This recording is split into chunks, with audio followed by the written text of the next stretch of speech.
Guys, welcome to my YouTube channel. आज की video में हम एनईपी के इम्पोर्टेंट इनिशिएटिव्स को कवर करने वाले हैं। एनईपी के तहत जितने भी नए नए इनिशिएटिव्स इस पिछले 5 साल में लिए गए हैं उसके बारे में हम डिटेल में देखने वाले हैं। और इससे रिलेटेड जो एग्जाम में क्वेश्चन आता है वो काफी इम्पोर्टेंट तरीके से पूछा जाता है। इवन आपको डीपली हर चीज की नॉलेज होना चाहिए कि कौन सा इनिशिएटिव कब लिया गया और उसका मेन रीजन क्या था और वो किस लेवल के लिए लिया गया। तो ये सारे जो कंटेंट है इसको हम डिटेल में पढ़ने वाले हैं। तो देर ना करते हुए हम आज की वीडियो स्टार्ट करते हैं। पहला इनिशिएटिव है PM schools of rising India. PM schools for rising India, ये जो है पीएम श्री का फुल फॉर्म है। पीएम श्री यानी प्रधानमंत्री schools for rising India. PM Shri की अगर हम बात करें तो इसका लोगो जैसा कि आप देख रहे हैं, जितने भी स्कूल हैं पीएम श्री स्कूल उसका लोगो दिया गया है। पीएम श्री स्कूल जो है वो एक इनिशिएटिव है जिसके तहत 14,500 स्कूल को अच्छे से एक एक्सटेंड तक डेवलप करने के लिए लक्ष्य रखा गया है। The goal is to create a safe, stimulating, and welcoming learning environment with a wide range of experiences, good physical infrastructure, and appropriate resources. अगर हम इस 1400-500 स्कूल की बात करें तो इसके लिए अलग से फंड का प्रोविजन है, स्पेशल प्रोविजन है, ताकि स्कूल के जो इंफ्रास्ट्रक्चर है, वहाँ की एक्टिविटी है, फिजिकल इंफ्रास्ट्रक्चर है, लर्निंग एक्सपीरियंसेस है, उसको बढ़ावा मिल सके। यहाँ तक कि डिजिटल एजुकेशन हो, वोकेशनल एजुकेशन हो, एक्सपोजर विजिट हो। आप देख रहे होंगे कि जितने भी नवोदय विद्यालय और केंद्रीय विद्यालय हैं उनको 3 फेज में पीएम श्री स्कूल बनाया गया। पहले फेज में जैसे अगर हम नवोदय की ही बात करें तो पहले फेज में 317 स्कूल को बनाया गया था। ऐसे ही केंद्रीय विद्यालय और आज के टाइम में जितने भी नवोदय और केंद्रीय विद्यालय हैं सभी को पीएम श्री स्कूल कहा जा रहा है। इसके साथ कुछ स्टेट फंडेड स्कूल भी जो हैं वो पीएम श्री के तहत आते हैं। ऐसे ही दिल्ली गवर्नमेंट का जो स्कूल है, दिल्ली गवर्नमेंट के 75 स्कूल को सीएम श्री स्कूल कहा गया है। और इसका जो प्रोविजन है वो जैसे सेंट्रल गवर्नमेंट में पीएम श्री का प्रोविजन है उसी तरह से दिल्ली गवर्नमेंट के स्कूल में सीएम श्री का प्रोविजन है। तो इसका ध्यान में रखते हुए ही सीएम श्री का नाम दिया गया है। और पीएम श्री अपने आप में एक जो है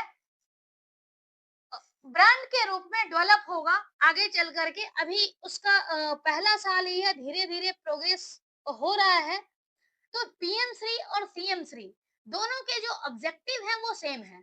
बस ये है कि PM Shri school central government का इनिशिएटिव है और इसके तहत जितना भी इनिशिएटिव लिया गया है वो बच्चों का ध्यान में रखते हुए, उनके ओवरऑल डेवलपमेंट का ध्यान में रखते हुए, लर्निंग एक्सपीरियंस को इनहांस करने के उद्देश्य से इस स्कूल को विकसित किया गया है। These schools are designed to foster all-round development of children, focusing on cognitive development as well as key 21st century skill. School के डिजाइन करने का जो एम है वो मेन यही है कि बच्चों का कॉग्निटिव डेवलपमेंट यानी उसका संज्ञानात्मक विकास हो सके और 21st सेंचुरी स्किल को इंटीग्रेट किया जा सके। The teaching methods and assessment will be more experiential, holistic and competency based. जो एनईपी के तहत एक्सपीरियंशियल लर्निंग, होलिस्टिक अप्रोच और कॉम्पिटेंसी बेस्ड एजुकेशन की बात की गई है वो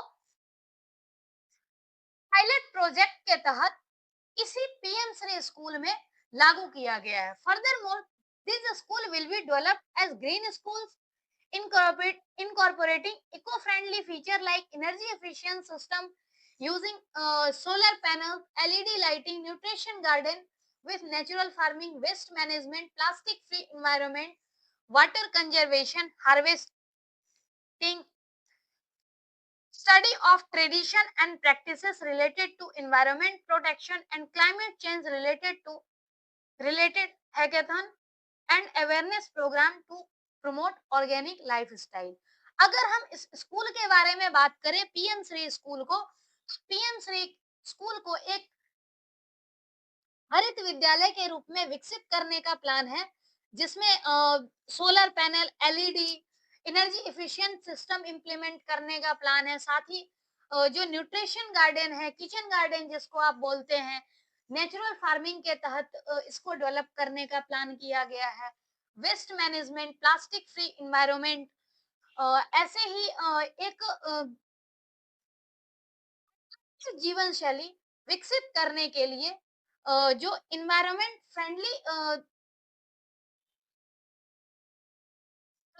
फ्रेंडली प्लेस होता है, वैसा स्कूल के इन्वायरमेंट को डेवलप करने का प्लान किया गया है इस पीएम श्री स्कूल के तहत। The scheme implemented from 22-23 to 26-27 with an outlay of RF 27,360 crore. जो इस स्कूल का प्रावधान है, ये 22-23 में वैसे लागू किया गया था, प्रोविजन 22-23 में आए थे, लेकिन एक्चुअल में 2023-24 में पहले फेज में पीएम श्री स्कूल डेवलप किया गया था। तो ये जो है, इसका जो बजट आवंटन है, इसके लिए स्पेशली 27,360 करोड़ रुपए की बात की गई है, जो कि हर कैटेगरी के स्कूल जो पीएम श्री में इंक्लूड किए गए हैं, चाहे वो प्राइमरी स्कूल है, एलिमेंट्री स्कूल है, सेकेंडरी है या फिर सीनियर सेकेंडरी है, हर तरह के स्कूल इसमें शामिल होंगे। In the first phase, 6,448 schools where 30 states and UT institution including केंद्रीय विद्यालय, Navodaya Vidyalaya have been included। जो हमने फर्स्ट फेज की बात की थी, जब 317 नवोदय विद्यालय को लागू किया गया था, पीएम श्री स्कूल के तहत डेवलप किया गया था, तो उस फर्स्ट फेज में 6,448 स्कूल को पीएम श्री स्कूल बनाया गया था, जो कि टारगेट था 14,500 का। तो पहला इनिशिएटिव में इतने स्कूल जो थे वो डेवलप किए गए थे। उसके बाद अब इस टाइम में 14,500 स्कूल हमारे पास है, जो पीएम श्री के रूप में विकसित किया गया है, और इसकी रेगुलर मॉनिटरिंग हो रही है, फंड अलॉट हो रहा है, और तरह तरह के जो करिकुलम है, सेफ्टी सिक्योरिटी से रिलेटेड जो चीजें हैं, वो सभी इसमें ध्यान में रखी गई है। तो ये पीएम श्री स्कूल के बारे में था। नेक्स्ट इनिशिएटिव है निपुण भारत। जो हमने फाउंडेशनल लिटरेसी न्यूमरेसी की बात की थी कि बच्चों के अंदर एफएलएन होनी चाहिए, फाउंडेशनल लिटरेसी न्यूमरेसी। तो इसको समझने के लिए निपुण भारत लॉन्च किया गया था 5 जुलाई 2021 को, और department of school education and literacy, ministry of education के द्वारा ये डेवलप किया गया, जिसमें कि ये समझा जा सके कि चिल्ड्रन ने कितने लेवल तक फाउंडेशनल लिटरेसी एंड न्यूमरेसी को अचीव किया है 2026-27 तक। तो निपुण का फुल फॉर्म आपको ध्यान में रखना है, national initiative for proficiency in reading with understanding and numeracy. ये है निपुण भारत। निपुण का फुल फॉर्म मोस्ट इंपॉर्टेंट है। निपुण भारत इसीलिए इनिशिएट किया गया था ताकि चिल्ड्रन के जो अचीवमेंट है फाउंडेशनल लिटरेसी और न्यूमरेसी की, उसका अंदाजा लगाया जा सके, उसे असेस किया जा सके। और ये ग्रेड 3 तक के लिए था। ग्रेड 3 तक के लिए हमें 2026-27 सेशन का जो ग्रेड 3 है वहां तक के लिए असेस करना है। देन निपुण भारत की अगर हम बात करें, तो दिस मिशन ऑपरेटिंग अंडर समग्र शिक्षा स्कीम। जो ये निपुण भारत की स्कीम है, वो समग्र शिक्षा के अंतर्गत, समग्र शिक्षा एसएसए जो होता है, समग्र शिक्षा, उसके अंतर्गत डेवलप किया गया।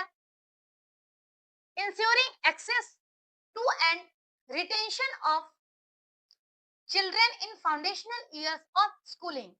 जो फाउंडेशनल ईयर है स्कूलिंग, जहाँ छोटे बच्चे होते हैं और वो फाउंडेशन नॉलेज गेन करने जाते हैं स्कूल में, तो उसका एक्सेस मिल सके। कहने का मतलब हर बच्चों की पहुंच हो उस स्कूल तक, और साथ साथ बच्चे स्कूल में रहें, कुछ सीखें। तो ये निपुण भारत का सपना था, जो कि अभी असेसमेंट के बाद पता चलेगा कि किस हद तक ये अचीव हुआ है। Then building teacher capacity, teacher की जो कैपेसिटी है इसको बिल्ड करना।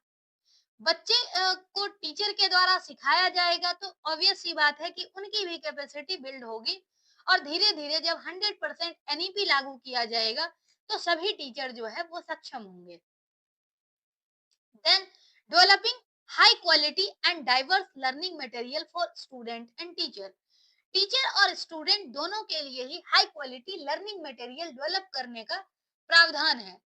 Then tracking the progress of each child in achieving learning outcome, बच्चों के द्वारा जो लर्निंग आउटकम है, जो डिसाइड किया गया था कि एक पार्टिकुलर टाइम के बाद बच्चे क्या क्या सीखेंगे, तो बच्चों की प्रोग्रेस को ट्रैक करने के लिए सर्व शिक्षा अभियान, समग्र शिक्षा जो है वो काम करती है। Then a foundational learning study FLS was conducted by Ministry of Education and NCERT to access the learning level of class 3 student। जो फाउंडेशनल लर्निंग स्टडी है उसे कंडक्ट किया गया था मिनिस्ट्री ऑफ एजुकेशन और एनसीईआरटी के द्वारा, ताकि क्लास 3 के जो स्टूडेंट हैं उनके लर्निंग लेवल को आइडेंटिफाई किया जा सके और उसी के हिसाब से जो आगे का प्लानिंग है वो किया जा सके। The result were published in September September 6, 2022। 6 सितंबर 2022 को ये जो टेस्ट लिया गया था फाउंडेशनल लर्निंग का, उसका रिजल्ट पब्लिश किया गया। नेशनल लेवल पे, स्टेट लेवल पे और डिस्ट्रिक्ट लेवल की रिपोर्ट, जो कि फाउंडेशनल स्टेज का जो आउटकम है उसका एक आइडिया लगाया जा सके कि बच्चों का जो लर्निंग गैप है वो कितना है, और आगे हमें कितना एफर्ट लगाना है ताकि इस लर्निंग गैप को कम किया जा सके। नेक्स्ट इनिशिएटिव है विद्या प्रवेश। विद्या प्रवेश जो है वो एक इनिशिएटिव है जिसमें बच्चे को 3 महीने तक प्ले बेस्ड स्कूल में एनरोल किया जाता था। तो ये जो खास करके कोविड पेंडेमिक के दौरान जो बच्चे थे जिन्होंने कुछ भी नहीं सीखा था, उनके फाउंडेशन जो वीक थे, उनके लिए ये विद्या प्रवेश प्रोग्राम चलाया गया, जो कि 3 मंथ का एक play based school preparation programme था, जो कि क्लास 1 के बच्चों के लिए, ताकि जो नेशनल एजुकेशन पॉलिसी 2020 है उसके रिकमेंडेशन को भी अचीव किया जा सके, और जो बच्चे सफर किए थे, खास करके वो बच्चे जो कोविड के दौरान क्लास ग्रेड 1 में एंट्री कर रहे थे और बेसिक उनकी सही नहीं थी, तो उस टाइम पे विद्या प्रवेश प्रोग्राम चलाया गया था, ताकि प्ले बेस्ड लर्निंग के हेल्प से बच्चे को सीख सके, इंट्री लेवल के जो उनके करिकुलम है उनकी नॉलेज हो सके। The program's purpose is to create a warm and welcoming environment for children entering grade 1, जो especially during the COVID-19 pandemic to ensure smooth transition to school। खास करके जैसे कोविड के दौरान आपने देखा था कि इतनी बुरी स्थिति थी कि उस टाइम पर बच्चे को जो है वो पेरेंट घर से बाहर भी भेजना नहीं चाहते थे, क्योंकि इतना महामारी का डर फैला हुआ था। तो उसको ओवरकम करने के लिए थोड़ा सा प्ले वे मेथड में अ, बच्चे सीख सके, इसके लिए 3 मंथ प्ले बेस्ड प्रोग्राम चलाया गया था, और स्कूल प्रिपरेशन मॉड्यूल था ये क्लास ग्रेड 1 के बच्चों के लिए। Key aspect of the programme is its play-based teaching method, which helps create a joyful and stress-free learning environment and addresses the need of children with special needs or disability। जो बच्चे हैं इसका मतलब programme का जो की aspect था कि बच्चे प्ले बेस्ड टीचिंग मेथड की हेल्प से सीख सकें, जॉयफुल तरीके से सीखें, स्ट्रेस फ्री लर्निंग हो सके, और जो खास करके CWSN बच्चे हैं, स्पेशल नीड डिसेबिलिटी वाले बच्चे हैं, वो भी इनके साथ एंजॉय कर सके और लर्निंग इनकी हो सके। The program also focuses on learning in the mother tongue or home language, accommodating as many languages as children bring to the classroom, including sign language. इसमें ये भी इंश्योर किया गया था कि बच्चे जो है वो मदर टंग या होम लैंग्वेज में सीख सके, क्योंकि हर बच्चा जो है उसको मदर टंग जरूर पता होता है, चाहे वो मदर टंग कोई सा भी हो। बच्चे जो है वो मदर टंग बहुत इजीली सीख लेते हैं, और अगर मदर टंग की बात की जाए तो हर एक स्टेट का जो मदर टंग है, हर एक एरिया का मदर टंग डिफरेंट होता है, तो बच्चे सेग्रीगेटेड ना फील कर सके और अच्छे से सीखें। देन इंक्लूडिंग साइन लैंग्वेज की बात इसलिए की गई थी क्योंकि जो बच्चे खास करके CWSN है और उनको नॉर्मल लैंग्वेज समझ नहीं आती है, तो उनके लिए खास करके जो बच्चे को सुनाई नहीं देता, हियरिंग इम्पेयर्ड है, तो उनके लिए क्या है, सांकेतिक भाषा वो इजीली समझ पाते हैं। तो सांकेतिक भाषा की हेल्प से बच्चे की लर्निंग जो है वो अच्छी होती है, चाहे वो डिसेबल्ड बच्चे हों, CWSN हो, किसी भी तरीके से अगर नीड उनकी स्पेशल है तो उनकी भी नीड फुलफिल हो सके। 12-week module provides developmentally appropriate instruction to boost a child's pre-literacy, pre-numeracy, cognitive and social skill। ये जो 12 वीक प्रोग्राम थे, 3 मंथ्स का जो प्रोग्राम था, ये चिल्ड्रन के पूर्व साक्षरता, पूर्व संख्या ज्ञान और संज्ञानात्मक तथा सामाजिक कौशल को बढ़ावा देने का काम किया। जैसे प्री लिटरेसी, जो स्कूल में आने से पहले का जो बेसिक ज्ञान उनको कितना होना चाहिए, नंबर का ज्ञान कितना होना चाहिए, उनकी मेंटल डेवलपमेंट और सोशल स्किल जो है वो कितनी हो,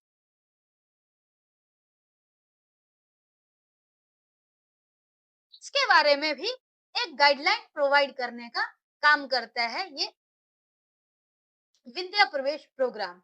All states and UTs have implemented Vidya Pravesh since 2022-23। जितने भी स्टेट और यूटीज हैं सभी ने विद्या प्रवेश प्रोग्राम में भाग लिया था, और 2022-23 से अगर हम देखें तो 1813930 स्टूडेंट इन्होंने पार्टिसिपेट किया था। अब तक का टोटल संख्या है, और पहली बार जो 2022-23 सेशन थे उसमें 8,77,793 स्कूल जो है उन्होंने पार्टिसिपेट किया था, और उनके जो टोटल जो बच्चे थे वो थे 1801393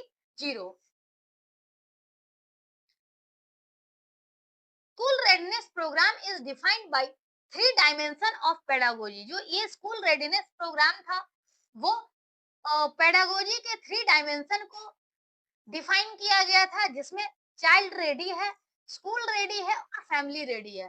तो ये 3 पैरामीटर थे, तीनों की रेडीनेस का ध्यान इसमें रखा गया था।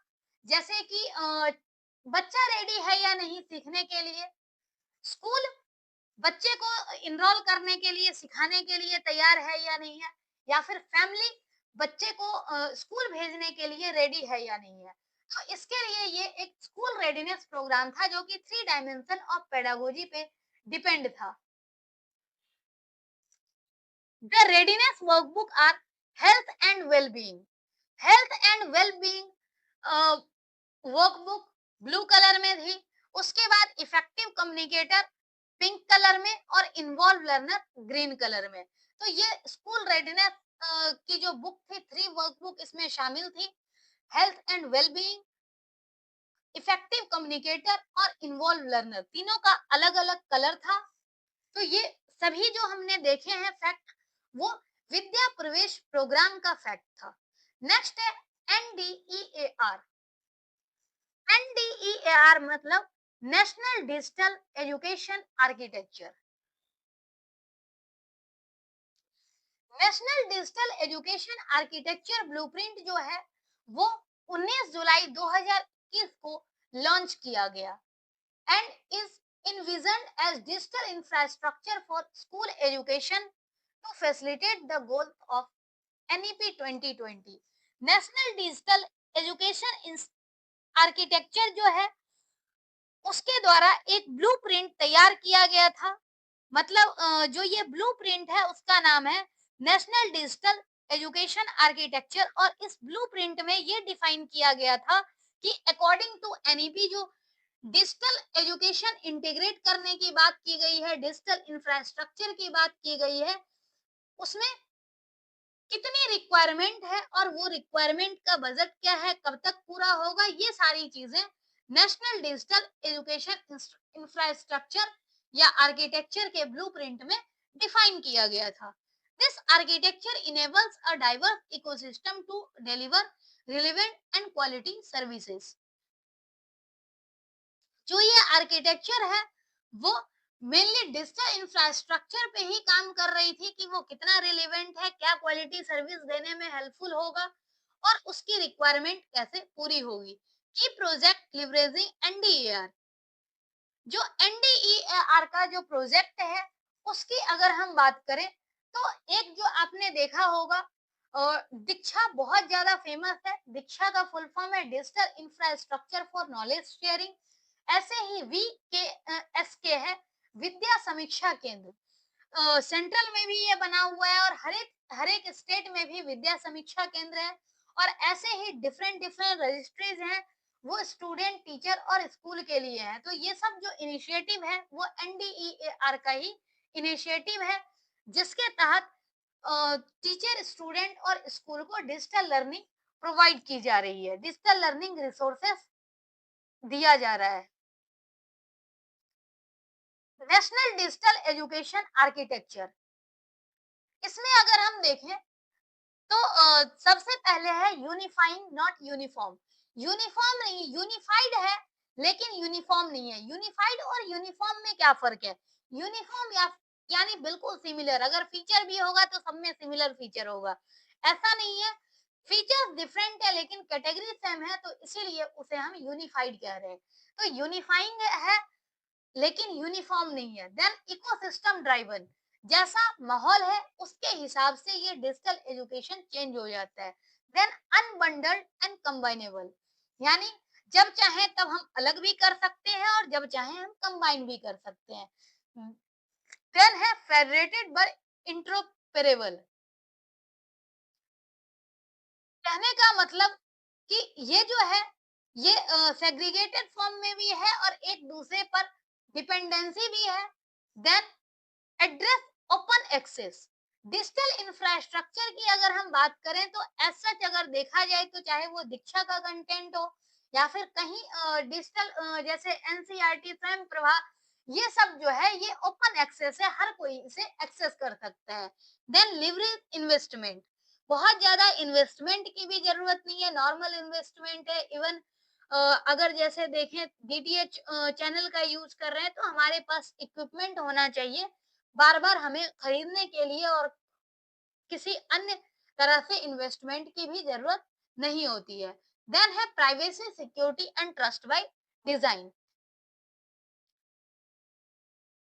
डिजाइन के जरिए इसकी प्राइवेसी और सिक्योरिटी के साथ साथ ट्रस्ट भी है ताकि पूरी तरह से एक्सेस किया जा सके। दूसरा एक और चीज आपने देखा होगा कि जितने भी डीटीएच चैनल है स्वयं प्रभा है,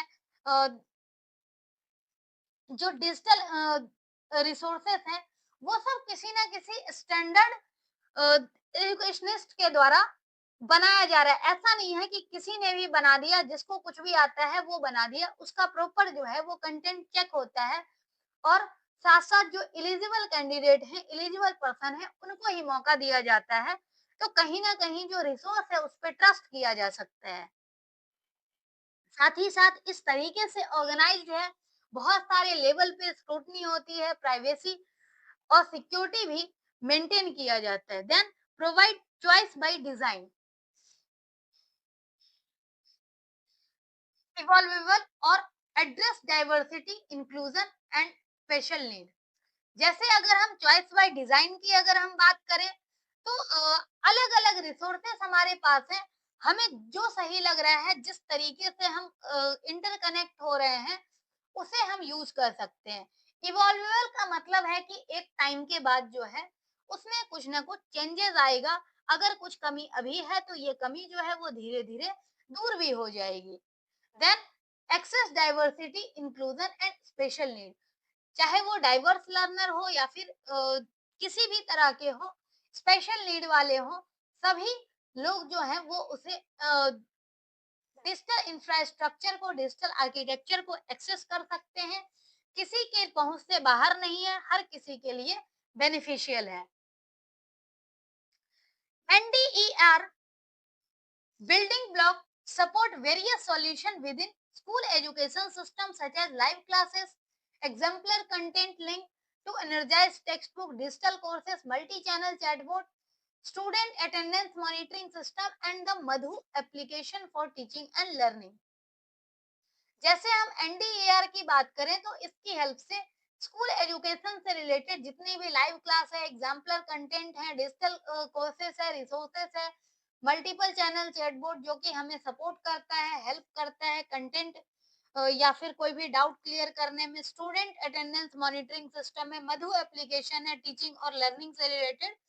तो ये सारी जो चीजें हैं ये एनडीईआर बिल्डिंग ब्लॉक सपोर्ट करती है।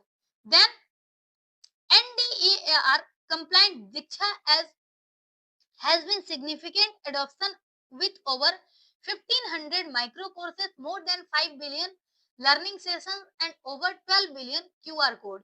जैसे दीक्षा प्लेटफॉर्म की बात करें तो उसमें टीचिंग लर्निंग से रिलेटेड बहुत से रिसोर्सेस हैं, लगभग 1500 micro courses, 5 billion learning session है जो कि एक एक सिंगल वीडियो अलग अलग सेशन में है, छोटे छोटे वीडियो है कंप्लीट कोर्स की बजाय, और 12 बिलियन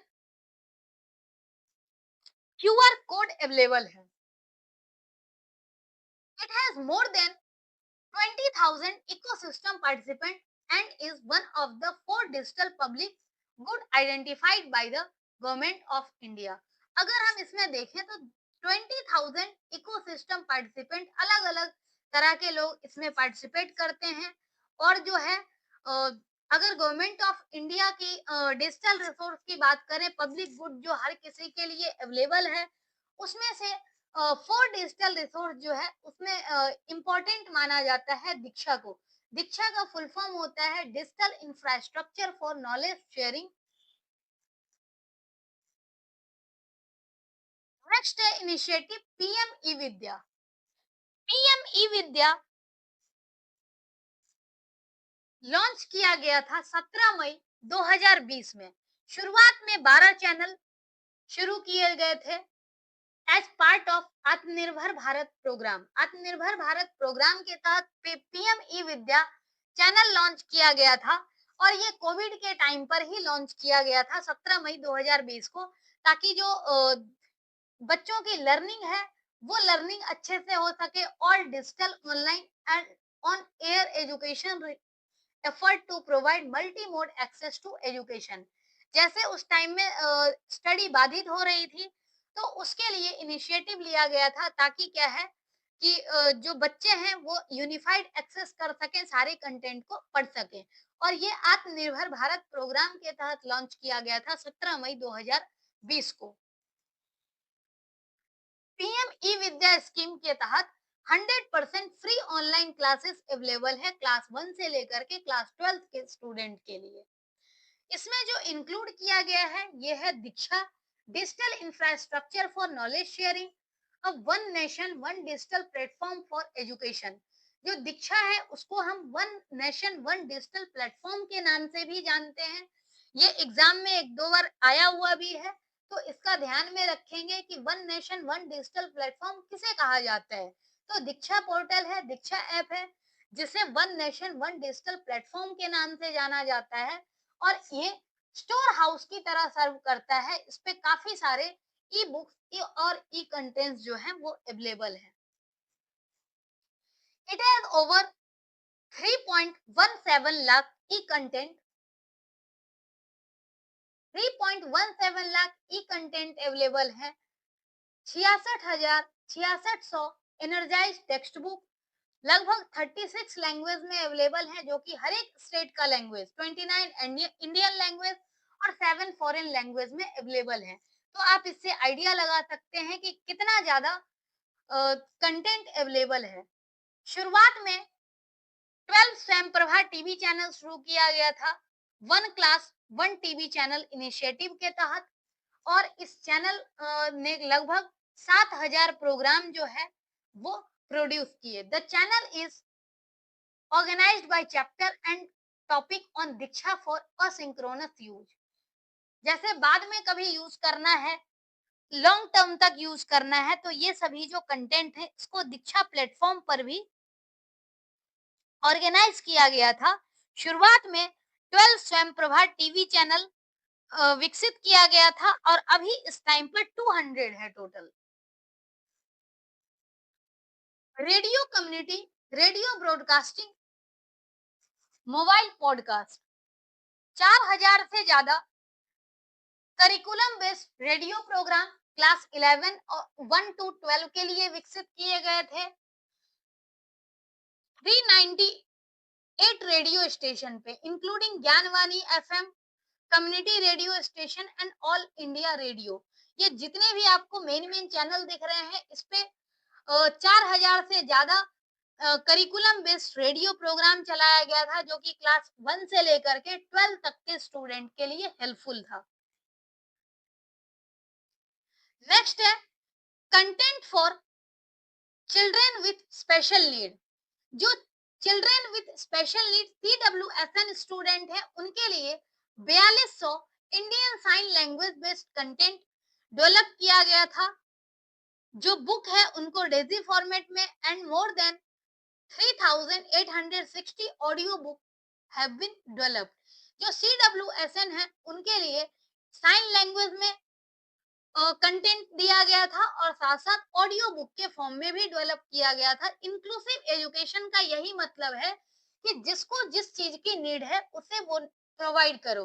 अब जैसे जिन जो विजुअली इम्पेयर्ड है उनके लिए क्या है, ऑडियो बुक की नीड है, ऐसे ही साइन लैंग्वेज की नीड है।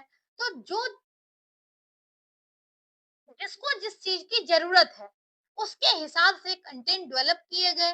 Then all 10,000 ISL dictionary word have been uploaded on Diksha. जो 10,000 ISL डिक्शनरी वर्ड है उसको दीक्षा पोर्टल पे अपलोड किया गया और उसके लिए एक डेडिकेटेड DTH चैनल भी ऑपरेट किया गया, जो कि हियरिंग इम्पेयर्ड स्टूडेंट के लिए है और उसमें साइन लैंग्वेज का यूज करके कंटेंट डिलीवर किया जाता है।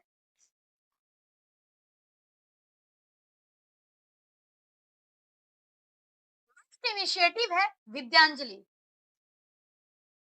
विद्यांजलि NEP 2020 के तहत एक स्कूल वॉलेंटियर प्रोग्राम जो है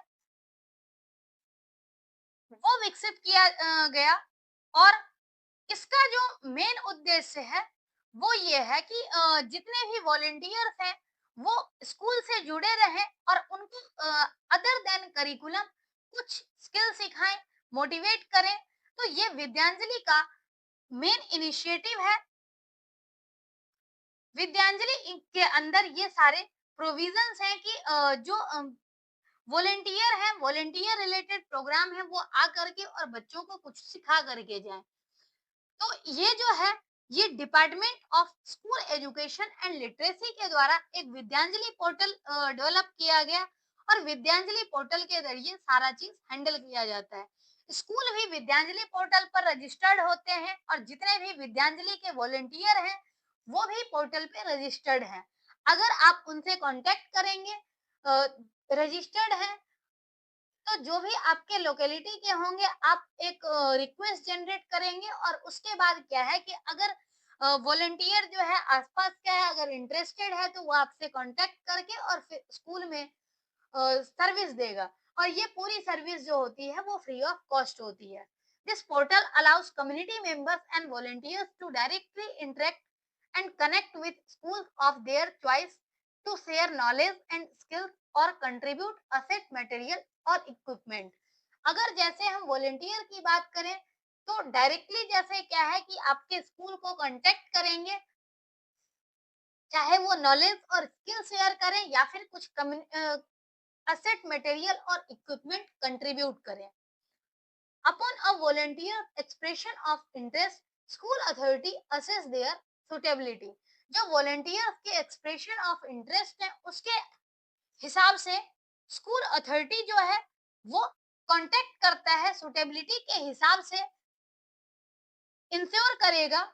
और अगर हम करेंटली बात करें तो 4,76,412 स्कूल जो हैं वो ऑनबोर्डेड हैं और 4,19,485 वॉलेंटियर जो हैं वो रजिस्टर्ड हैं और अभी तक लगभग 5561193 चिल्ड्रन को इम्पैक्ट पड़ा है इस वॉलेंटियरशिप प्रोग्राम के तहत. नेक्स्ट है इंटीग्रेटेड टीचर एजुकेशन प्रोग्राम. अगर इंटीग्रेटेड टीचर एजुकेशन प्रोग्राम की बात करें तो एनईपी 2020 के तहत इंटीग्रेटेड टीचर एजुकेशन प्रोग्राम को रिकॉग्नाइज किया गया और जो कि 41 central state university including IIT, NIT, RIE and government colleges for academic session 2023-24 2023-24 में इंटीग्रेटेड टीचर एजुकेशन प्रोग्राम को रिकॉग्निशन मिला और उसके लिए central university, IIT, NIT, RI और गवर्नमेंट कॉलेज को मान्यता दी गई थी. अगर आईटीईपी प्रोग्राम की बात करें तो ये एक डुअल मेजर प्रोग्राम है. फर्स्ट मेजर अगर हम देखें, first major is in education with specialisation at school stage and second is an opted discipline. एक जो मेजर प्रोग्राम है, फर्स्ट मेजर प्रोग्राम जो है वो एक स्कूल स्टेज के लिए है और दूसरा जो है वो स्पेसिफिक डिसिप्लिन के लिए है कि जिसमें आपकी इंटरेस्ट है. जैसे कोई कंप्यूटर से रिलेटेड अगर सब्जेक्ट को चूज करता है तो कंप्यूटर डिसिप्लिन है, इंजीनियरिंग है, मेडिकल है. तो इस तरीके से अलग अलग डिसिप्लिन टीचर से रिलेटेड, टीचिंग प्रोग्राम से रिलेटेड जो है वो प्रोग्राम चलाया गया जिससे कि क्या है कि जो टीचर हैं वो प्रोफेशनली अपने आप को इम्प्रूव कर सकते हैं. Admission will be conducted through national common entrance test. National common entrance test जो कि एनटीए के द्वारा आयोजित किया जाएगा और ये हर साल आयोजित किया जा रहा है, इस बार भी किया गया है. The curriculum framework and syllabus are being finalised. ये आर बीइंग फाइनलाइज्ड की बात की जा रही है, लेकिन क्या है कि अब इस टाइम पर ये अंडर प्रोसेस की बात थी. अब क्या है कि इस बार एग्जाम भी लिया गया है और फाइनलाइज भी हो चुका है सारी चीजें. एनटीए ने एग्जाम इस बार कंडक्ट भी कराया है. तो ये आईटी ईपी की अगर हम बात करें तो इंटीग्रेटेड टीचर एजुकेशन प्रोग्राम है और integrated teacher education programme 4 year duration का है आफ्टर ग्रेड 12. एडमिशन जो है वो एनसीईटी कॉमन इंट्रेंस टेस्ट के जरिए लिया जाता है जो कि एनटीए के द्वारा कंडक्ट किया जाता है. मिनिमल डिग्री क्वालिफिकेशन जो है वो टीचर की वो 2030 तक यही हो जाएगी कि 4 ईयर का उनका एकेडमिक होना चाहिए और इंटीग्रेटेड प्रोग्राम को बढ़ावा दिया जा रहा है. 2030 तक ये चीज मैंडेटरी भी हो जाएगा. Then based on new curricular pedagogical structure, ये जो प्रोग्राम है वो न्यू करिकुलर पेडागोगिकल स्ट्रक्चर के तहत है. 5+3+3+4 integrated dual major bachelor degree जैसे कि डिसिप्लिन और एजुकेशन. डिसिप्लिन यानी कि जो आपका सब्जेक्ट है, एक तो सब्जेक्ट से रिलेटेड, दूसरा है एजुकेशन. जैसे इंटीग्रेटेड बीएड वगैरह होते हैं, BSc BEd, BCom BEd 4 year का होता है, तो इसमें उनका सब्जेक्ट भी होता है और एजुकेशन पार्ट भी होते हैं. तो ऐसे ही क्या है, इंटीग्रेटेड टीचर एजुकेशन प्रोग्राम है जो कि 4 ईयर का प्रोग्राम है और ये आफ्टर 12th होगा। जैसे इंटीग्रेटेड प्रोग्राम चलता है 4 ईयर, वैसे ही ITEP प्रोग्राम है। नेक्स्ट है credit based structure in line with UGC. UGC से अलाइंड है, एक क्रेडिट बेस्ड स्ट्रक्चर है 4 ईयर अंडर ग्रेजुएट प्रोग्राम जो कि एनईपी 2020 के तहत फैसला लिया गया है। Flexibility to choose intradisciplinary minor, इसमें कोई हार्ड सेपरेशन नहीं है, अपने तरीके से सब्जेक्ट को चूज कर सकता है। मल्टी डिसिप्लिनरी इन्वायरमेंट है ताकि एक दूसरे सब्जेक्ट जो है वो सभी एक दूसरे से इंटीग्रेटेड है और उसके आधार पर सब्जेक्ट कॉम्बिनेशन जो है वो लिया जा सकता है। ओवरऑल इसका जो मकसद है वो है holistic and multidisciplinary teacher education programme. इसके विकसित करने के ख्याल से इंटीग्रेटेड टीचर एजुकेशन प्रोग्राम बनाया गया है। नेक्स्ट है national curriculum framework for foundational stage. Foundational stage के लिए नेशनल करिकुलम फ्रेमवर्क, जो हमने क्लास 3 से 8 तक के लिए बात की थी, तो क्लास 3 से 8 तक के लिए national curriculum framework for foundation stage ये बिल्डअप किया गया। जैसा कि आप जानते हैं कि एनईपी 2020 का मेन जो एम है वो ये है कि होलिस्टिक डेवलपमेंट को प्रमोट करना और क्वालिटी एजुकेशन को प्रोवाइड करना। तो ये एनसीएफ है, नेशनल करिकुलम फ्रेमवर्क, ये एक रोड मैप की तरह काम कर रहा है।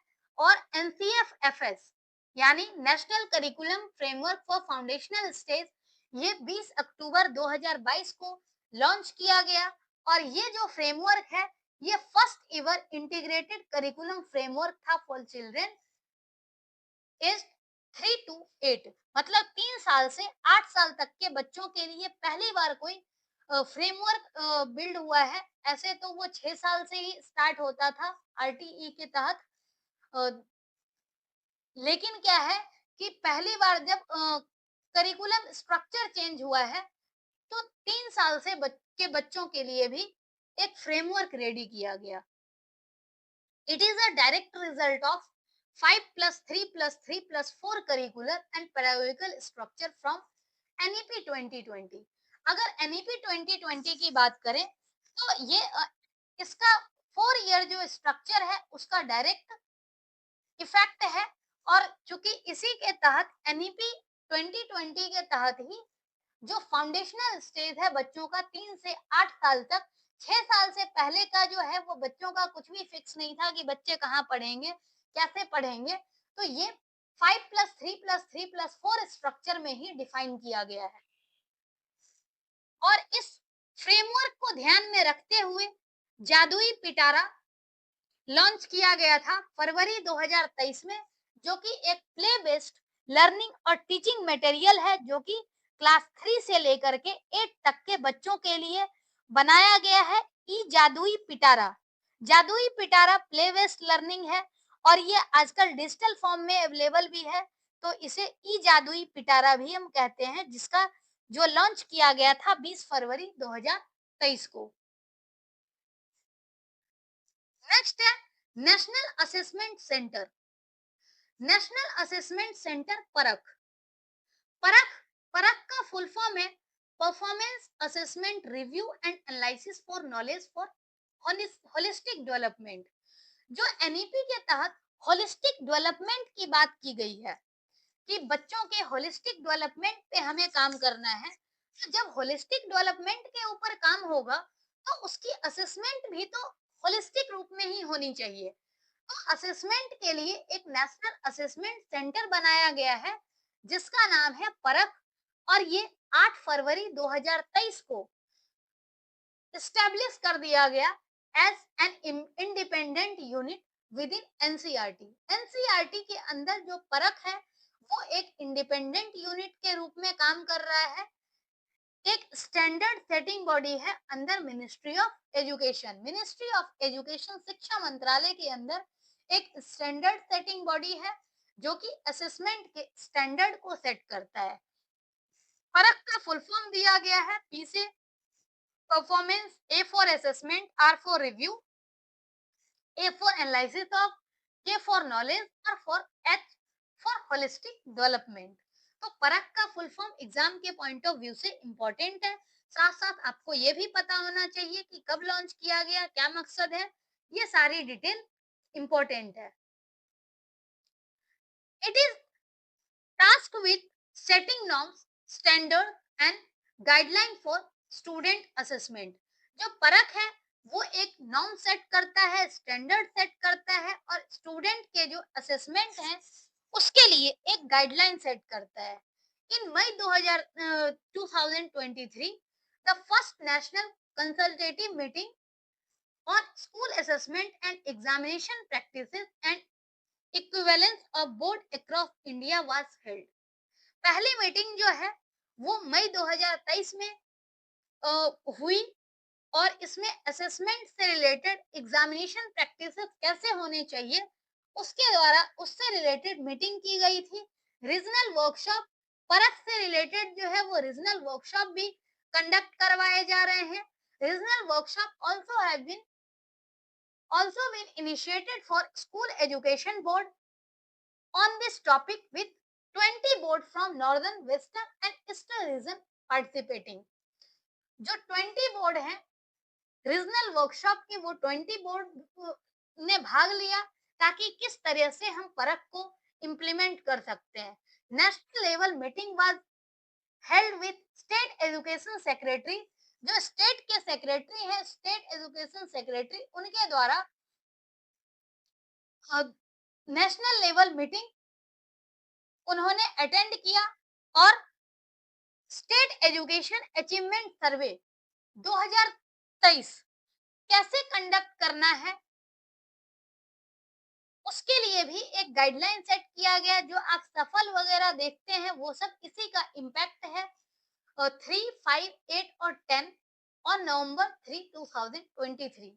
तो इसके लिए मीटिंग भी ऑर्गेनाइज की गई थी स्टेट एजुकेशन सेक्रेटरी के साथ और ऐसा असेसमेंट कंडक्ट करवाया गया। देन है holistic progress card. Holistic progress card यानी एक ऐसा प्रोग्रेस कार्ड जो कि ओवरऑल डेवलपमेंट को असेस कर सके। 360 degree holistic progress card develop किया गया जो कि सीबीएसई, केंद्रीय विद्यालय संगठन, नवोदय विद्यालय समिति, स्टेट रिप्रेजेंटेटिव एंड ज्ञान प्रबोधिनी, इनके द्वारा जो है होलिस्टिक रिपोर्ट कार्ड के ऊपर काम किया गया और ये जस्ट एक पायलट प्रोजेक्ट के रूप में काम कर रहा था। अगर हम इसकी बात करें तो सभी स्टेट में, चाहे वो नवोदय विद्यालय हो या केंद्रीय विद्यालय हो, नवोदय विद्यालय समिति या केंद्रीय विद्यालय संगठन, हर जगह ये चीज पायलट प्रोजेक्ट के तहत काम किया। 360 डिग्री असेसमेंट कैसे करना है? 360 डिग्री असेसमेंट में मेनली जो है वो है self assessment, teacher assessment, peer assessment. तो holistic progress card for foundational and preparatory stage has been finalized for implementation starting in 2023-24 academic year। यानी जो फाउंडेशनल और प्रिपरेटरी स्टेज के लिए है, इसके लिए फाइनल जो होलिस्टिक प्रोग्रेस कार्ड कैसा होगा ये 2023-24 एकेडमिक ईयर में ही फाइनलाइज कर दिया जा चुका है। It It will include the progress of the child in inquiry-based learning, quiz, role play, group work, portfolio, etc। अगर हम होलिस्टिक प्रोग्रेस कार्ड की बात करें तो इसमें चिल्ड्रन के inquiry based learning, quiz, role play, group work, portfolio, इस सब चीज को के प्रोग्रेस को भी इंक्लूड किया गया। Then AI based software will be used by student to track their growth throughout their school year. पूरे स्कूल सिस्टम के दौरान, स्कूल एजुकेशन के दौरान एआई बेस्ड सॉफ्टवेयर यूज करना होगा जिससे कि स्कूल के जो बच्चे हैं उनकी प्रोग्रेस ट्रैक हो सके। तो उसके लिए एआई बेस्ड सॉफ्टवेयर को इंटीग्रेट करने का प्रावधान है ताकि बच्चे अपने जो प्रोग्रेस है उसको इजीली ट्रैक कर पाएंगे। The policy will also promote formative assessment over summative assessment. ये जो पॉलिसी है ये समेटिव असेसमेंट से ज्यादा फॉर्मेटिव असेसमेंट को बढ़ावा देगी। जैसे अगर हम 360 डिग्री असेसमेंट की बात करें तो होम और स्कूल के बीच में भी लिंकिंग है। अगर रिपोर्ट कार्ड की बात करें तो 360 degree multi dimensional report card है, जिसमें कि असेसमेंट अगर होगा तो असेसमेंट बाय टीचर्स यानी टीचर के द्वारा असेसमेंट, पीयर असेसमेंट और पेरेंट के द्वारा सेल्फ असेसमेंट, सभी तरह के असेसमेंट जो हैं वो इसमें इंक्लूड होंगे। और जो हमने देखा था कि जो ये डिजाइन किया गया है ये स्टेट सेक्रेटरीज के द्वारा एनसीईआरटी परख सबका ये कंबाइंड एफर्ट है। देन इसमें अगर हम असेसमेंट की बात करें तो school based learning, inquiry based learning, quiz, role play, ये सब भी असेस किया जाएगा और साथ-साथ एआई बेस्ड सॉफ्टवेयर भी होगा जिससे स्टूडेंट के प्रोग्रेस को ट्रैक किया जा सके। National professional standard for teachers. National professional standard for teachers यानी एनपीएसटी जो टीचर्स हैं उनके लिए एक नेशनल प्रोफेशनल स्टैंडर्ड सेट करना है ताकि एक टीचर का प्रोफेशन क्या होना चाहिए, प्रोफेशनली उन्हें कितना ज्ञान होना चाहिए, इसकी बात की गई है। अब अगर जैसे हम एनपीएसटी की बात करें तो एनपीएसटी जो है वो एनईपी के तहत आउटलाइन किया गया है और इसका मेन उद्देश्य जो है वो है equitable access to high quality education by having passionate, motivated and highly qualified well trained teacher. Highly qualified well trained teacher के द्वारा जो एजुकेशन है वो इक्विटेबली एक्सेसिबल हो, इक्विटेबल हो, इक्विटेबली एक्सेसिबल हो, जो कि हर बच्चे के पहुंच तक हो। The standard will guide all aspect of teachers career including tenure, professional development, salary increases, promotion and other recognition. जो national professional standard for teachers ये जो है ये टीचर्स के ऑल एस्पेक्ट को गाइड करेगा। टीचर्स का करियर, उनका प्रोफेशनल क्वालिटी क्या होनी चाहिए, प्रोफेशनल डेवलपमेंट कितनी होनी चाहिए, सैलरी क्या कैसे इंक्रीज होगी, प्रमोशन कैसे होगा और अदर जो रिवार्ड वगैरह होंगे वो कैसे मिलेगा। तो ये सभी चीजें जो है वो national professional standard for teacher guide करने का काम करेगी। It defines the competency of teachers at different stages and level.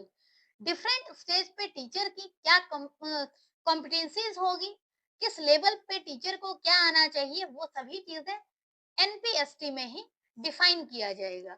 Then a guiding document we develop through intensive consultation and research. ये सब जो इनिशिएटिव लिए गए हैं इसका ध्यान में रखते हुए एनपीएसटी के लिए जो गाइडलाइन है वो रेडी किया गया है, गाइडिंग डेवलप डॉक्यूमेंट जो है वो डेवलप किया गया है और ये आने वाले समय में लागू किया जाएगा। जैसे एनपीएसटी की अगर हम बात करें तो इसमें 3 डोमेन डोमेन है। जैसे पहला है core value ethics, then knowledge और प्रैक्टिस और तीसरा है प्रोफेशनल ग्रोथ और डेवलपमेंट। तो टीचर के अंदर ये सभी चीजें होनी चाहिए, कोर वैल्यू और इथिक्स हो, नॉलेज होनी चाहिए अपने सब्जेक्ट की, प्रैक्टिस होना चाहिए, पेडागोजिकल प्रैक्टिस होनी चाहिए और साथ साथ प्रोफेशनल ग्रोथ और डेवलपमेंट भी ध्यान में रखना है। तो ये जो है ये next professional standard for teacher. Then अगर हम 3 लेवल की बात करें, प्रोफिशिएंट टीचर जो होंगे उनका लेवल है प्रवीण शिक्षक। देन लेवल 2 एडवांस टीचर यानी उन्नत शिक्षक और तीसरा लेवल जो होगा वो होगा एक्सपर्ट टीचर यानी कुशल शिक्षक। तो ये जो है ये national professional standard for teachers है। इसमें 3 डोमेन और 3 लेवल की बात कही गई है। देन अगर हम पायलट स्टडी की बात करें तो पायलट स्टडी इसके लिए 75 सेंट्रल गवर्नमेंट स्कूल में, 25 केवी, 25 जेएनवी और 25 सीबीएसई स्कूल में इसे कंडक्ट किया गया था पायलट स्टडी करने के लिए। Then the phased implementation plan is as below. अगर इसके फेज्ड इम्प्लीमेंटेशन प्लान की बात करें तो पहला फेज जैसे ही implementation in school managed by centre and other interested organisation. जो सेंट्रल ऑर्गेनाइजेशन है और अदर इंटरेस्टेड ऑर्गेनाइजेशन जैसे कि स्टेट के हो सकते हैं, तो पहले वहां इम्प्लीमेंटेशन होगी। Then state use contextualize NPST for teachers career management based on state specific policy। उसके बाद स्टेट स्पेसिफिक पॉलिसी में ये लागू किया जाएगा। और तीसरा है integration of NPST with teacher professional development and career management nation wide. मतलब पहले सेंट्रल में और जो इंटरेस्टेड होंगे, उसके बाद स्टेट स्पेसिफिक पॉलिसी का ध्यान में रख करके किया जाएगा, और तीसरे में क्या है, नेशन वाइड जो है वो लागू किया जाएगा। नेक्स्ट है national mission for mentoring. National mission for mentoring, इसके तहत ये एक प्रोग्राम है और इसके तहत large pool of outstanding professional who can mentor school teacher, यानी स्कूल टीचर के मेंटरिंग के लिए एक national mentoring mission for mentoring का प्रावधान एनईपी में किया गया है। और एनएमएम का जो मेन काम है वो ये है कि जो हमारे यंग प्रोफेशनल हैं, जो टीचर्स हैं, उनको ये पुराने टीचर, पुराने आउटस्टैंडिंग प्रोफेशनल जो हैं वो इन्हें गाइड कर सके। उसमें से सीनियर्स भी हो सकते हैं या फिर जो रिटायर्ड एजुकेशनिस्ट हैं जिन्होंने अपनी पहचान बनाई है वो भी हो सकते हैं। NMM highlights the importance of short and long-term professional support in various modes including online, hybrid, physical, synchronous and asynchronous। जो NMM की गाइडेंस होगी नेशनल मिशन फॉर मेंटरिंग की, वो लॉन्ग टर्म के लिए भी हो सकती है, शॉर्ट टर्म के लिए भी हो सकती है, और डिफरेंट मोड्स में, चाहे ऑनलाइन हो, हाइब्रिड हो, फिजिकल मोड में हो, कैसे भी हो सकता है। Then it promotes cross learning among individuals for continuous professional development. जो टीचर्स की प्रोफेशनल डेवलपमेंट है उसको भी प्रमोट करने का काम करेगा। Then a blue book on mentoring was developed after extensive consultation and research. एक ब्लू बुक डेवलप किया गया है आफ्टर कंसल्टेशन एंड रिसर्च। काफी रिसर्च और कंसल्टेशन के द्वारा इस बुक को डेवलप किया गया, जिससे कि क्या है कि इसमें कुछ मेजर इश्यूज और मेजर जो तरीका हो सकता है प्रोफेशनल डेवलपमेंट का वो इसमें मेंशन किया गया है, जो कि टीचर के लिए हेल्पफुल होगा। Then pilot of NMM was conducted in 30 central government school, जिसमें 15 केवी, 10 जेएनवी और 5 सीबीएसई स्कूल। तो टोटल 30 स्कूल में इसका पायलट प्रोजेक्ट लॉन्च किया गया था और उसके आधार पर सारा डिसीजन लिया गया। सो फार 60 mentors have onboarded and web portal is being made operational for conducting mentoring session। जो इसके तहत जो 30 यहाँ पर 30 स्कूल को पायलट प्रोजेक्ट के तहत सिलेक्ट किया गया था, इसमें टोटल 60 मेंटर जो हैं ऑन बोर्ड किए गए और एक वेब पोर्टल लॉन्च किया गया, ऑपरेशनल बनाया गया, जो कि मेंटरिंग सेशन कंडक्ट करने का काम करता है।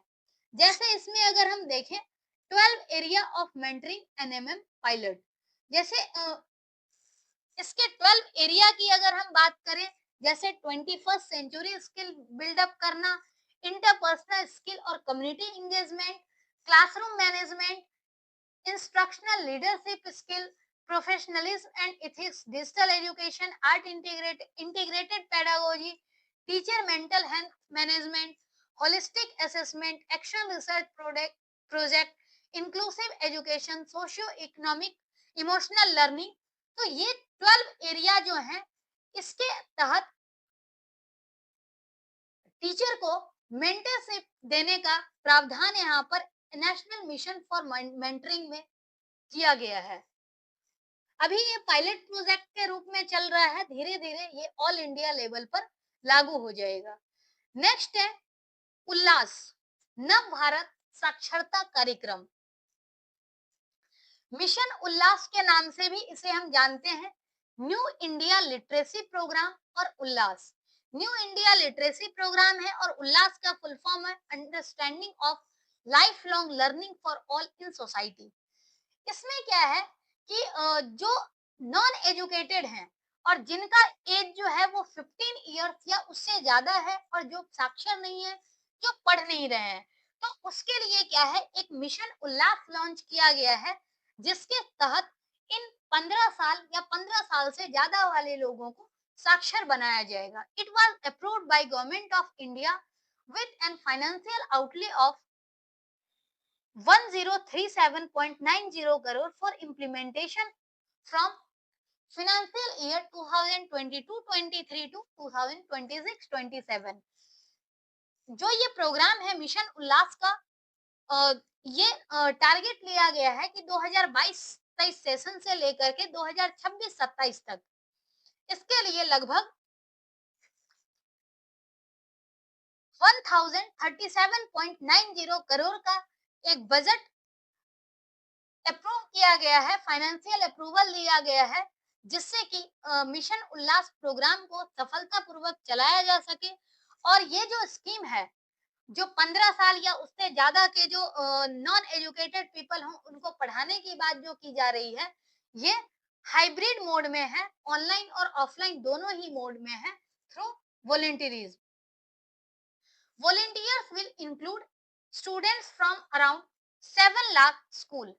हर एक जो 7 लाख स्कूल है जहां से बच्चों ने पढ़ाई जैसे छोड़ दी, तो उस तरह से क्या है, उनके थ्रू कांटेक्ट करके higher education institution under UGC, teacher education institution under NCT as well as volunteers from NYSK, NSS और एनसीसी, हर जगह से ये जो वॉलंटियर हैं वो लगभग 7 लाख स्कूलों के हायर एजुकेशन इंस्टीट्यूशन के जो वॉलंटियर हैं वो इसमें शामिल होंगे और मिशन उल्लास प्रोग्राम को सफल बनाने की कोशिश करेंगे।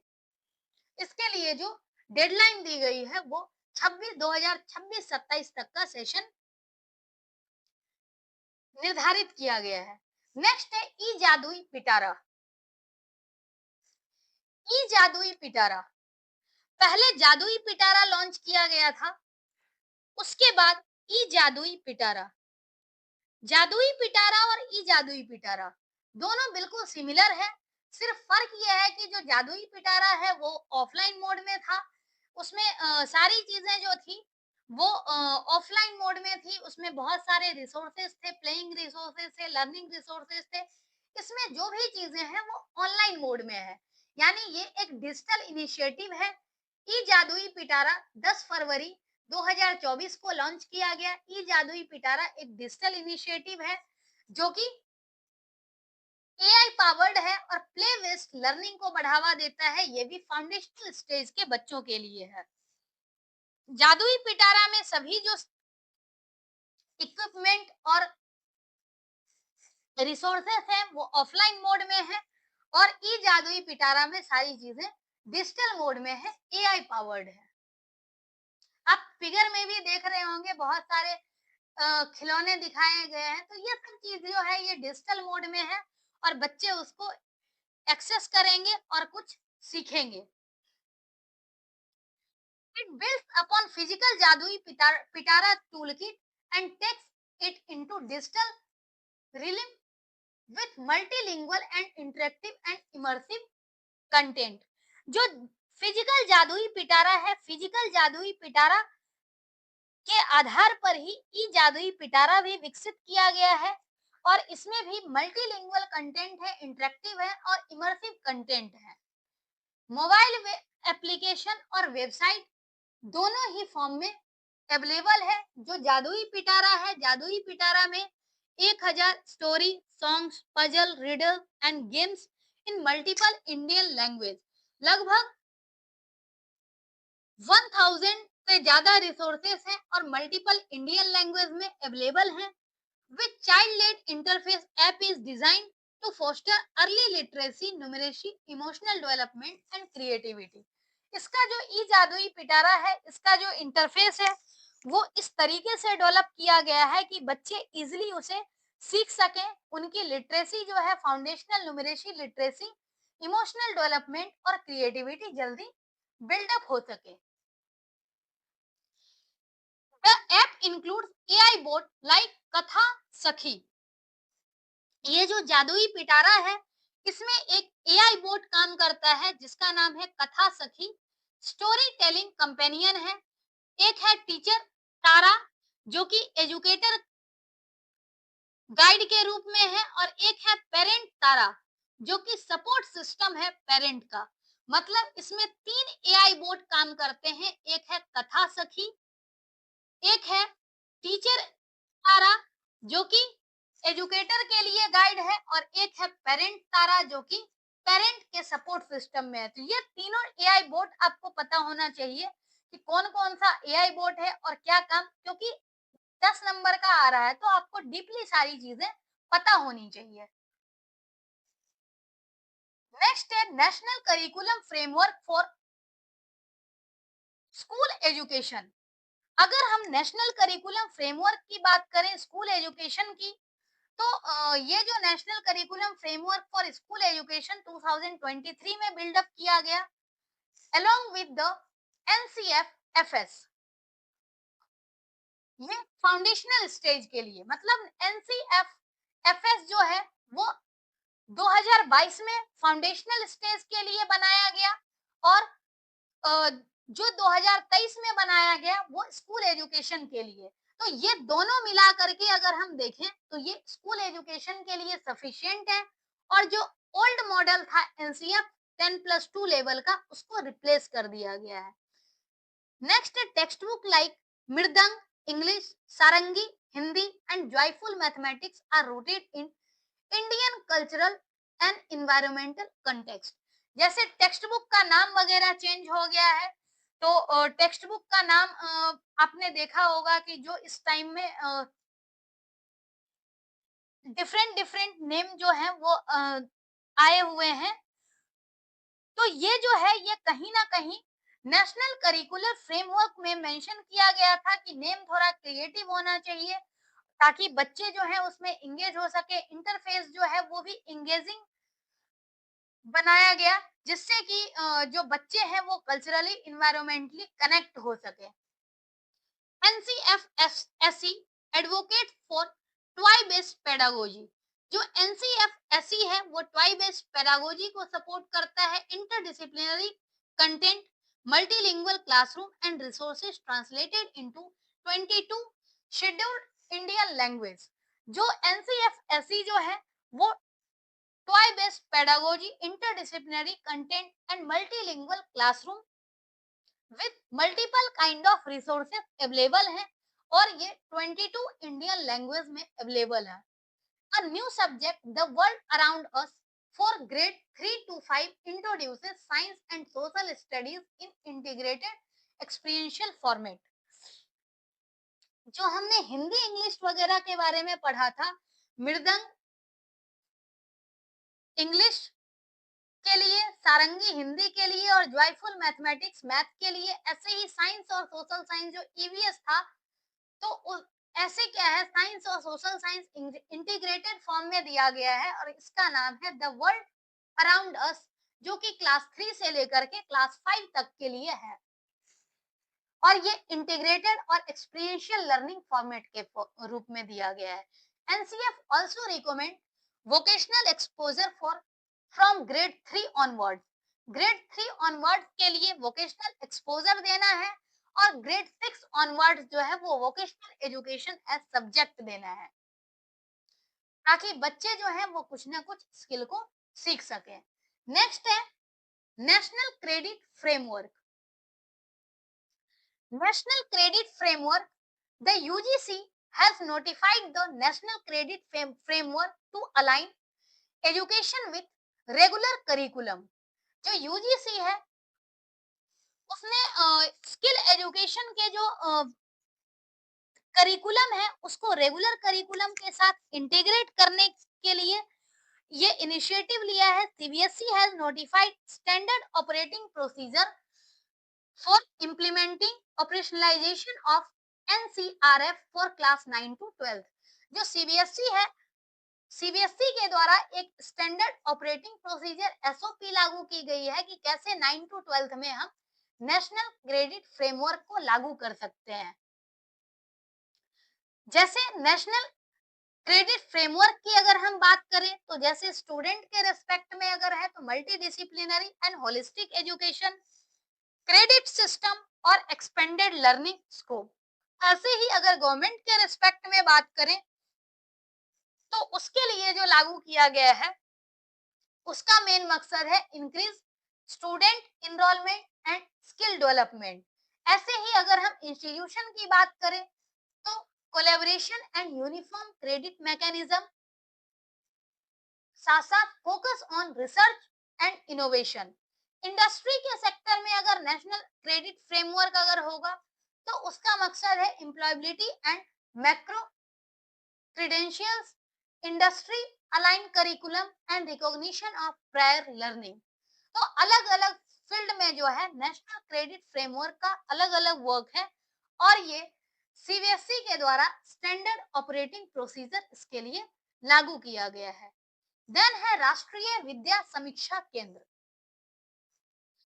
हर एक स्टेट में एक विद्या समीक्षा केंद्र लागू किया गया है। राष्ट्रीय विद्या समीक्षा केंद्र जो है, it is a super connector of systematic school education data from state to state UT VSK to enable collaboration, collation and analysis for decision making.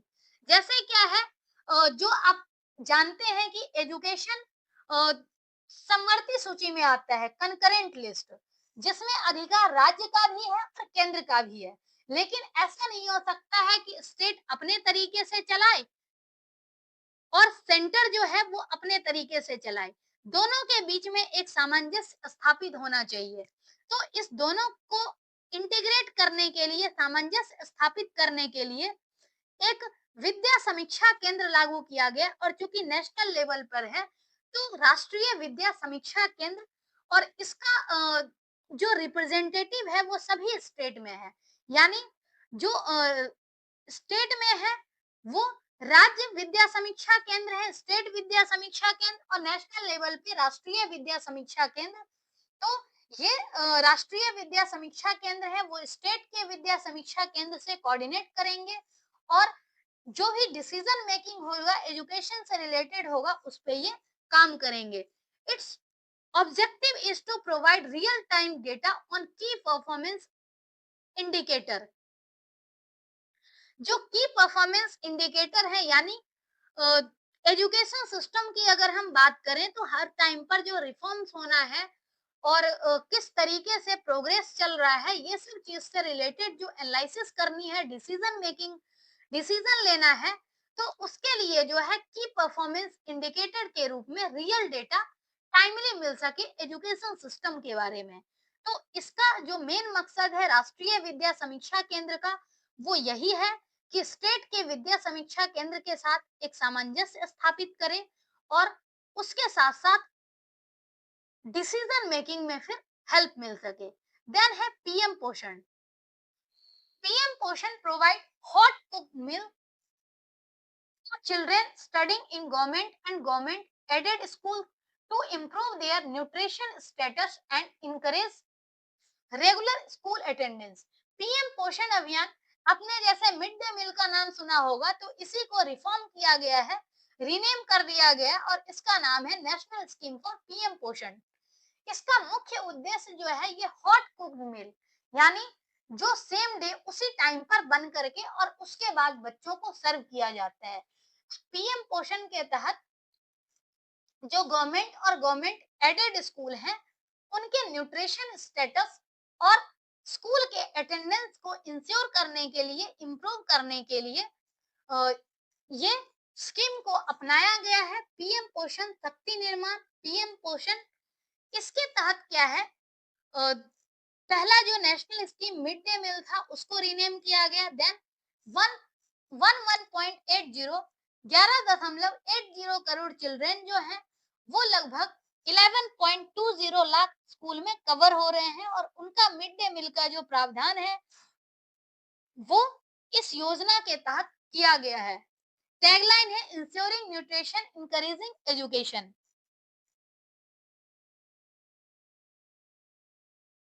उसके बाद चूंकि एनईपी पहली बार राजस्थान में लागू किया गया था तो थोड़ा सा हम लोग ओवरव्यू देख लेते हैं, क्योंकि इससे भी रिलेटेड कई बार एग्जाम में आ जाता है कि क्यों कहाँ लागू किया गया था। तो राजस्थान जो है वो फर्स्ट स्टेट था जहां पर न्यू एजुकेशन पॉलिसी, जो नेशनल एजुकेशन पॉलिसी लागू की गई थी, उसके बाद मध्य प्रदेश में लागू किया गया था। अगर हम स्टेट करिकुलम फ्रेमवर्क की बात करें तो रीजनल एससीईआरटी उदयपुर जो है वो 7 डाइट के साथ मिल करके और करिकुलम फ्रेमवर्क तैयार किया था। स्कूल रेडीनेस प्रोग्राम की अगर हम बात करें तो वो भी आरएससीईआरटी उदयपुर के द्वारा ही प्रिपेयर किया गया था, ताकि बच्चे जो हैं वो स्कूल जाने के लिए प्रिपेयर हो सके। देन विद्या प्रवेश प्रोग्राम भी इम्प्लीमेंट किया गया था। ये सब राजस्थान का अचीवमेंट है, क्योंकि हम लोग इसलिए देख रहे हैं कि अ, शुरुआत में ये पहला स्टेट था वो राजस्थान ही है। अदरवाइज वैसे हमें बहुत ज्यादा डिटेल ध्यान में नहीं रखना, इतना लेकिन जरूर रखना है कि सबसे पहला स्टेट जो था वो राजस्थान था लागू करने वाला एनईपी 2020, और उसके बाद मध्य प्रदेश। तो अगर हम करंट स्टेटस की जैसे बात करें तो ये सारे जो करंट स्टेटस हैं ये कंप्लीट राजस्थान के बारे में है, तो ये हमारे एग्जाम के लिए इम्पोर्टेंट उतना भी नहीं है। और मेनली जो है हमने सारे जितने भी इनिशिएटिव्स हैं वो हमने ऑलमोस्ट कवर कर लिए। बाकी अगर ये आपको फैक्ट थोड़े से जो दिए हुए हैं ये अगर आपको पढ़ना होगा तो नोट्स में ऑलरेडी अवेलेबल है, जिसको कि आप पढ़ सकते हैं। और ये जो वीडियो थी ये एनईपी 2020 के अंदर जो भी इनिशिएटिव लिए गए हैं उससे संबंधित ये वीडियो थी, और ये एनईपी 2020 का लास्ट था। और अगर इससे रिलेटेड सभी फुल फॉर्म आपको एक जगह चाहिए तो जो सेम पीडीएफ है वो टेलीग्राम ग्रुप से आप एक्सेस कर सकते हैं, और सभी टीयर 1 के जो कंटेंट है वो फ्रीली अवेलेबल है। तो आप वहां से एक्सेस करके और अपने जो तैयारी है उसको बूस्ट कर सकते हैं। इससे रिलेटेड क्वेश्चन बैंक भी दिए गए हैं, knowledge of ICT, subject domain knowledge और टीचिंग एप्टीट्यूड से रिलेटेड हमारे पास बहुत ज्यादा कंटेंट अवेलेबल है। चैनल पे थ्योरी अवेलेबल है और कुछ हम लोग प्रैक्टिस भी कर लेंगे वीडियो के फॉर्म में, और प्रैक्टिस कंटेंट भी अवेलेबल है। तो फ्री कंटेंट का आप फायदा उठाएं और अपनी तैयारी को एक अलग लेवल तक पहुंचाएं। Thank you so much.